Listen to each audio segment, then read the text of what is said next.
folks, 2017 Hyundai Elantra. Got the antifreeze leak.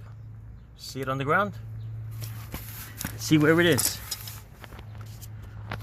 Looks like an oil cooler, or a transmission oil cooler, or some kind of oil cooler. Do you see it? So the leak is here. This leak is not coming from above the pipe, okay, because you go wipe the pipe and it's fine. So it looks like that clamp is rotted. So it looks like the clamp is rotted and it's not giving a good tension anymore.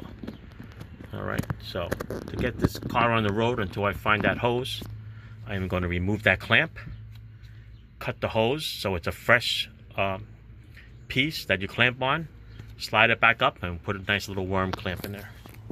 Alright, so yeah, I'm going to take that clamp off, cut the piece of the hose where it's clamped on so you have a nice fresh hose, and I'm going to do that. Alright, let's do it. Alright, so here you go.